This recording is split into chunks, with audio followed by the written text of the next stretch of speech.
Hello guys, welcome to back. म्हणजे आज मी तुम्हाला सांगणार आहे की बिग बॉसमध्ये TRP बिग बॉसची खूपच डाऊन जात आहे. तर यांना बघून आपले रितेश दादांनी भडास काढली. अजून कोणावर नाही, बल्कि सिर्फ और सिर्फ निकीवर.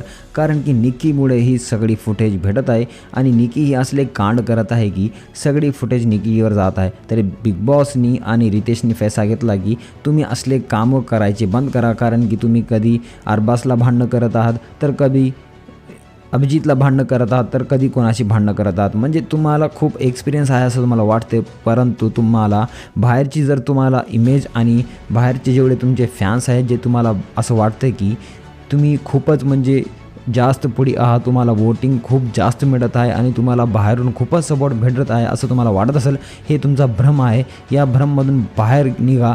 आत्ता जर यापुढे मला असं काही दिसेल तर मी तुम्हाला डायरेक्ट बिग बॉसच्या बाहेर काढून टाकतो, असं आपले रितेश सरांनी निकीची जमावून क्लास घेतली. कारण की बिग बॉसची जेव्हा स्टार्टिंग 2 मंथमध्ये जेवढी TRP नव्हती आणि आत्तापर्यंत जी ह्या शोची TRP नव्हती, जेव्हापासून रितेश सर होस्ट करत आहे तेव्हा या शोची आणि आपल्या कंटेस्टंट्स जे आपले सूरजदादा आहे, अरबाज पटेल आणि असले बाकीचे खूप छान छान कंटेस्टंट आहे, यांच्यामुळे TRP बाप लेवल जात आहे.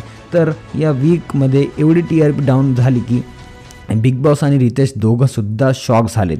आणि सगळे कंटेस्टंट आणि सगळे फॅन्स आपले हे म्हणत आहेत की आम्हाला फक्त आणि फक्त सूरजदादा आणि आमचे जे फेवरेट कंटेंट त्यांना दाखवायचं सोडून फक्त निकीला दाखवत आहे. हे काय आहे, हे बेकार शो, असे तसे कमेंट करू लागले. आपल्याला काय वाटतं, खरं आहे की नाही, मला कमेंट करून सांगा. भेटूया पुढच्या व्हिडिओमध्ये. तोपर्यंत बाय.